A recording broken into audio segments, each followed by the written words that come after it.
Welcome to Car Talks with Nathan. Today, it's myself and it's your co-host, Johnny. This is Car Talks. Our mission for today's episode is I'm gonna answer some questions about my 13 years of business and YouTube knowledge and experience. And hopefully by the end of this video, you guys are gonna come out with something you didn't know, something you learned. And me and Johnny today have a little bit of a long drive. So we're gonna make it a little extra long episode. What do you think, bro? I think let's give it to the people. Yeah, this episode, all of the questions are coming from our school community. So you guys can go join. There's a link down in the description. It's a community only for creators and you can get a ton of advice. A lot of people in there are submitting their thumbnails. We're reviewing channels. I'm answering questions myself. We're also doing group coaching, monthly group coaching with myself. So you can come join. It's a good time, dude. The community is actually popping right now, which is really, really good. Dude, what is happening right now?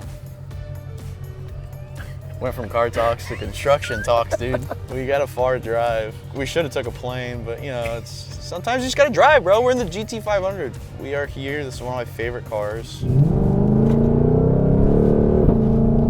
Ain't doing that. That road was closed. We're in the GT500. Let me give y'all some of that sauce.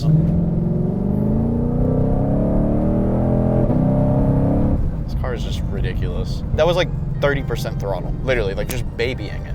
My first ever car was a Mustang, 2010 Mustang GT. I actually bought that car with YouTube. Got it towards towards the end of high school, and it was my first car. I learned everything in that car. That car also got me into cars, and then after that, my second car was a Mercedes CLA 45 AMG. That was like my first nice car because it was a Mercedes. And I also it was the orange art edition. So it was like a special paint edition or whatever. It had this cool interior. That was sick. And then my third car was an Alfa Romeo 4C. That thing was a little go-kart, super, super fun. And then from there, my addiction continues into the Lambos, into the McLarens, into the Ferraris, into the Porsches. Porsche is definitely my favorite brand. Fun fact. Anyways, Johnny. Here we go, dude. Question number 1. What's the last thing you learned from your audience that surprised you?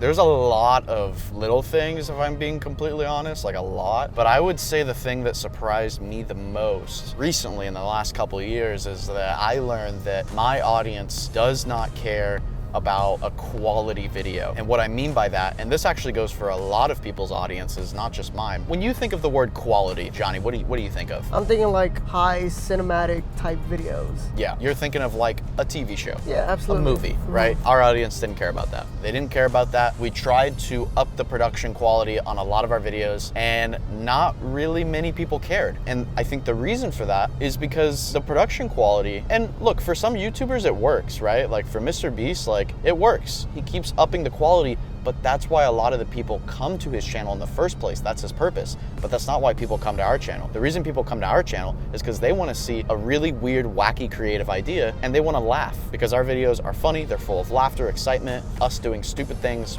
with my friends, and that's ultimately why people watch our content. So when we started to push more quality, we kind of had a pushback from the audience, and they're like, we don't really care about this. We just want to see y'all fill your house with ball pit balls and do an overnight challenge in a grocery store and do all these things that they love. So that was one thing that surprised me, because you got to look at it like this. Everyone is chasing quality. Everyone is chasing quality. Even TV shows, movies, they're all chasing quality. But quality is not defined by how smooth your camera shot is or how advanced your editing techniques is. Quality is defined by what the audience truly cares about. That's how you define quality. And if you can figure that out and go all in on that, that's how you can disrupt, become different, and ultimately build a channel that's gonna stand out amongst all the other channels. That was a really good answer, dude. I mean, that's well, yeah, because think about it, right? If you think about big brands, they all care about different things. Like Ford, we are driving a very beautifully machined Mustang GT500. This is the pinnacle of Ford performance. It's got the big supercharger in the front. I mean, everything about this car is beautiful. You got this beautiful suede steering wheel. Anyways, my point is it's quality, but it's only quality to the car guys that care about that. If I put someone in the passenger seat that doesn't care about fast cars at all, they're not going to care about this because they see cars as a way to get from point A to point B, and that's okay. but that means they're gonna be in a different car. They might be in a Honda CR-V or a Toyota Prius or something else. The way you understand quality is based on the audience expectation and what they truly care about. And every single audience has a different quality metric that they care about. Because I talk to YouTubers all the time and I ask them, they want to make more quality videos. And they're like, I want to make better intros. And don't get me wrong, you should always try to push for better intros, better thumbnails, better this, better that, because I did that for 10 years and I'm still doing it today, but I'm doing it in the eyes of my audience, not in the eyes of, oh, this thumbnail is more HD, or this intro is, you know, has beautiful B-roll cinematic shots that are super smooth and all this. Like, no one cares about that. At least for my audience, right? If you look at another creator like Marquez Brownlee, like MKBHD, the tech YouTuber, his audience cares about beautiful cinematic shots because they're watching tech videos, and tech videos are sleek, they're sexy, he's showing off a beautiful product, so his audience is gonna care about that stuff, whereas our audience doesn't. That's the best way I can describe it, and you can look at any brand in the world because they also focus on those things. You know, even if you look at designer brands like Louis Vuitton. Louis Vuitton has some of the most beautiful handbags, some of the best leather in the world, and they have a huge audience of people that care about that stuff.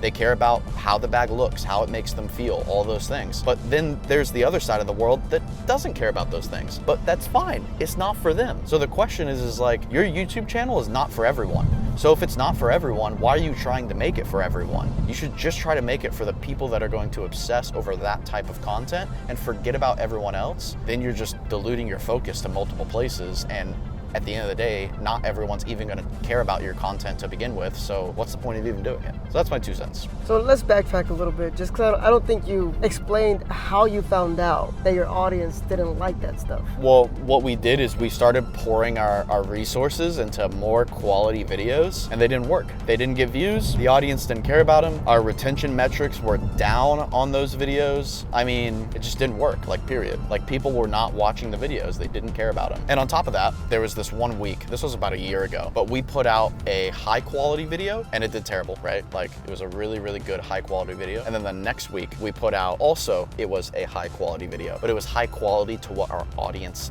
loves. And that video flew off the charts, went to like 10 million views. Because the thing is like, as YouTubers, we always chase better things. We always want to make better thumbnails. We always want to make better edits. And you should chase those things. And I chase those things every single week. But sometimes I get reminded that the audience is the most important thing, period. Forget everything else. The audience is the most important thing. They are the people that consume and watch your content, and you have to obsess over them. This is how Amazon became so big. Amazon is a $1 trillion company, one of the biggest companies in the world. And whether you like their company or not, I know a lot of people have mixed opinions about Amazon and so many different things, but anyways, they're the most valuable company in the world, but it's because they choose to truly obsess over their customers. Obsess, obsess, obsess. They were one of the first people in the world to introduce 2-day free shipping, and everyone thought they were crazy. They were like, there's no way this is gonna work. You're not gonna make your money on this. Blah, blah, blah, blah, blah, blah, blah. But they did it not to make money. The purpose was not to make money. The purpose was to serve the customer in the best way possible. And I mean, look, there's a reason that Amazon is worth trillions of dollars. And that was one of their core founding principles when Jeff started the company. That was one of his biggest focuses, is to obsess over their customer base, everything they want. Like, truly just bow down to them. And if you can have that mindset as a content creator, you can become unstoppable, in my opinion, because that's what it's all about. Probably one of my favorite answers ever in Car Talks. Question number 2. Do you think trends make creators lazy, or do they push the creativity even further? I guess in a way, because if you're just doing a trend, you know, sometimes people just follow that trend from A to Z, you know what I mean? They put no style on it or no creativity for themselves. But it's popping right now, so, you know, people just hop on it. But do you think creators should not go for the trends and just try to create their own content instead of hopping on that trend that's popular right now? Yeah. Look, I think you should always hop on trends because it's going to keep you relevant in the space. Doesn't matter what your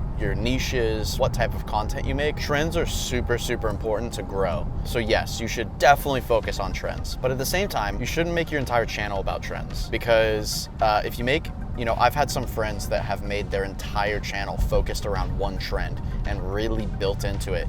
And then what happens when the trend dies? Their channel also dies. You need to figure out how to not just do trends, but also be uploading a lot of other videos that can help your audience kind of transfer, if that makes sense. And that's just kind of, you know, you got to do that in the creative process, obviously, because I don't know what kind of videos you make. Every channel is very different, but you do have to get creative with how you can kind of tell people that you have more videos over here, or you make this over here, or like, let's say there's a trend. Like, let's say there's a trend of, I'm trying to think. Let's say you have a channel and you build things. You're a construction guy, you build things. And let's say Squid Games is trending, because Squid Games has been super trendy. So you decide you're gonna build a custom Squid Game mascot for your YouTube channel. That's a great idea. You should hop on that.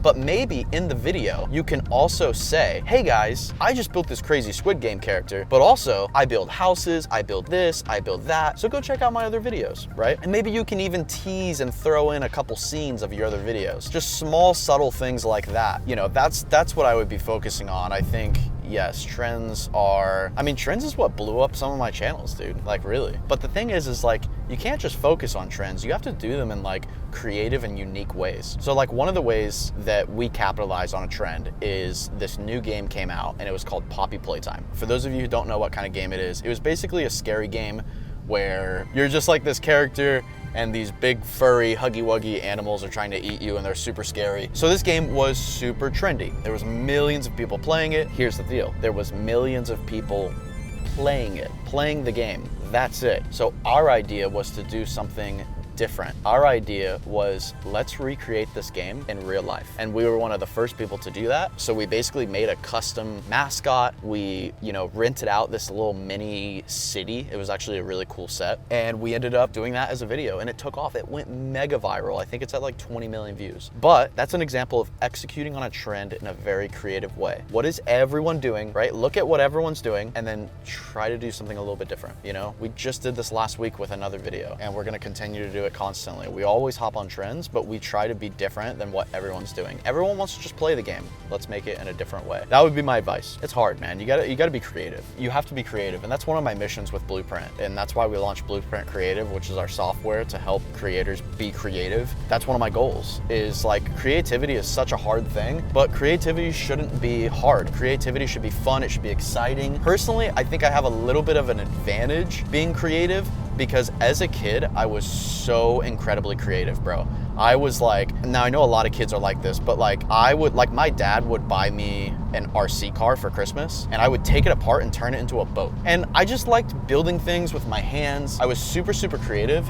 And I truly think that helped me be a better creator today, because it was like woven into my childhood, you know? Yeah, that's my 2 cents. Creativity. Creativity is very important. Very, very important. With that being said, question number 3. Oh, there's a good one. What's something that you believe about YouTube that most creators would disagree with? Hold on. Let me cook. Let me do a little rip real quick.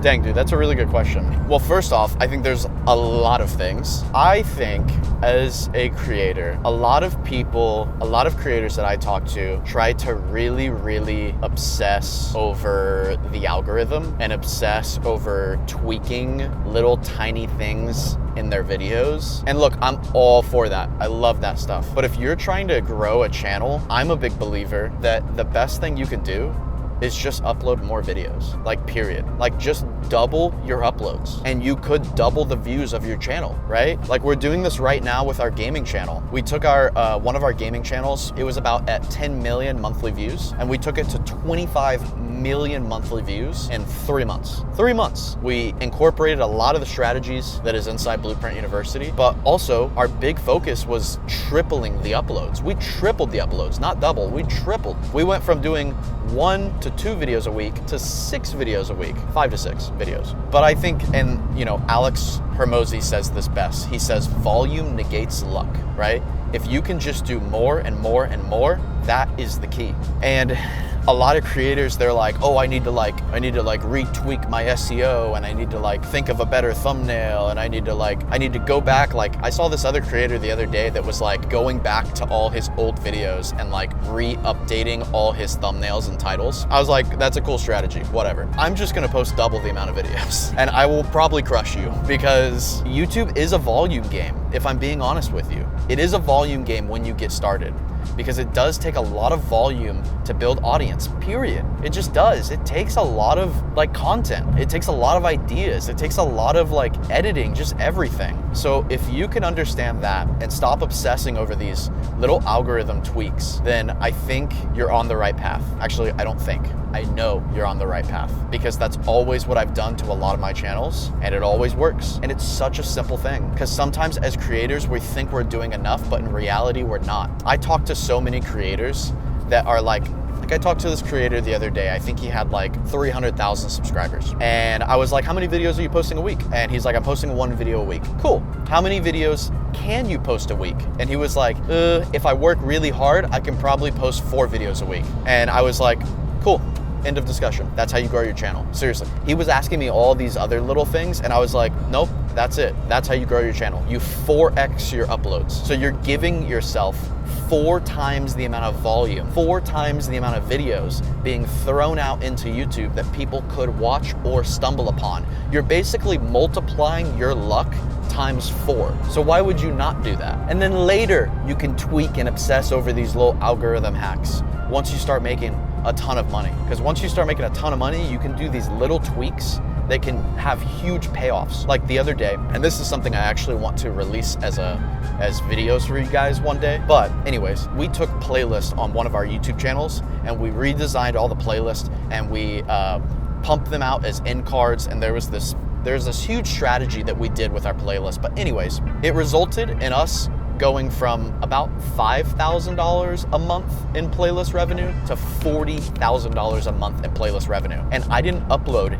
any extra videos. This was just a little tweak that we did. But also, this was a little tweak on a big channel with millions of people watching every single day. Not every single week, every single day. So when you get your channel big, you can start doing these tweaks and they can really like explode and do wonders for you. But you got to get the channel big first. And how you do that? You post a ton of videos. You post a ton of freaking videos. If you've ever heard like sales guys, I don't know if you've ever talked to a sales guy before, Johnny. Yeah. But if you ever ask a sales guy, if you're like, hey man, how do you get good at sales? All they say is volume, volume, volume, volume. You gotta talk to thousands and thousands of people and sell them and get rejected and sell them and get rejected and sell them and just keep, that's how you get good at sales. YouTube's the same way. Content's the same way. It's also the same with sports. How do you get good? Johnny, you play pickleball. I do play pickleball. Johnny's really good at pickleball, right? Johnny, how did you get so good at pickleball? Dude, I just kept playing every single day, nonstop. Johnny legit plays pickleball every single day. How long would you say you've been playing pickleball for? For about 6 months, like 3 hours a day maybe? 6 months, 3 hours a day. Yeah. That's the formula. Look, it's not the formula that people want to hear, because they want to know the short-term hack. They want to know the algorithm hack. They want to know the hack, the this, the that. It doesn't exist. That doesn't exist. The hack you're looking for is in the hard work, period. That's the best way to look at it. And if you're scared of doing the hard work, this ain't for you. This ain't for you. Because the hard work, in my opinion, that's the easy part. It gets way more difficult once you figure out all the other problems. The hard work is the easy part. Grinding out videos, uploading more videos, that's easy.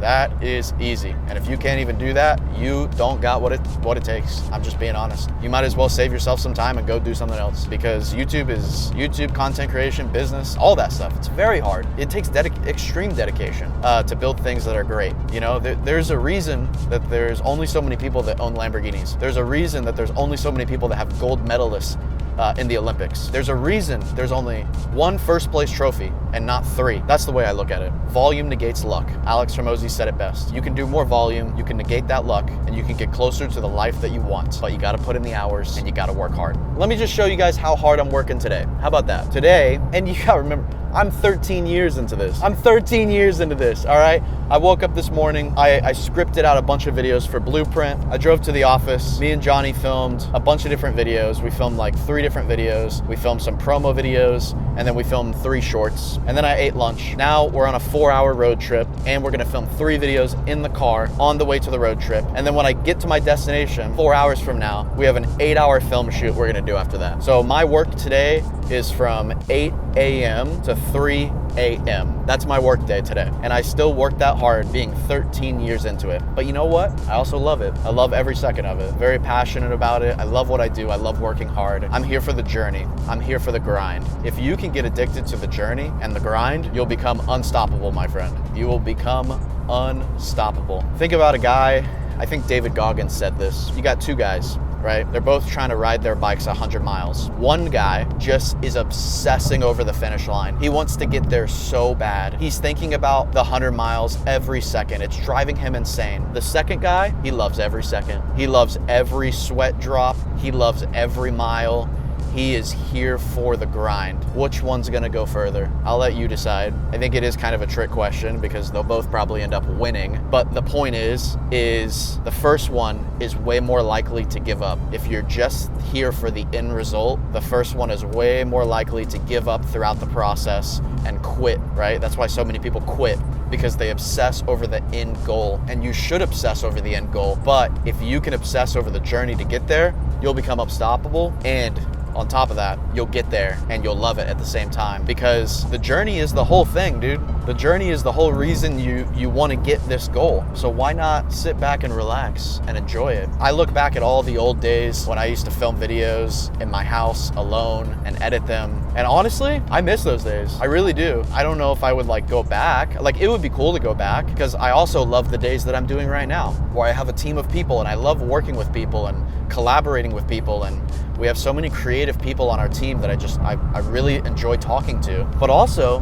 just being by yourself in that room, dude, editing videos, filming videos. It sounds lonely, but dude, I was so motivated on another level. I was so excited about the journey, the future, all of these things that I was looking forward to, but I was also just in the moment, just present, just excited, just like, man, I can't wait to edit this video. I can't wait to film this next video. I can't wait to do this. I can't wait to do this. I can't wait to publish this video. Obsess over the journey and you'll never work a day in your life. That's my tips. That's the episode. Ladies and gentlemen, Car Talks with Nathan. We're talking in a car and it's done. If you guys want, thank you. By the way, if you're still listening to this right now, seriously, like, thank you so much. My mission is to really grow this channel, not for me, but for you guys. I want to give all of my lessons, my secrets, everything I know about YouTube to the people that really need it. And that's my purpose for this YouTube channel, because I have 13 years of YouTube experience. I've posted 5,000 videos. I've gained 20 billion views, 40 million subscribers. I've done all the cool stuff, and I'm still going, by the way. I am not done. But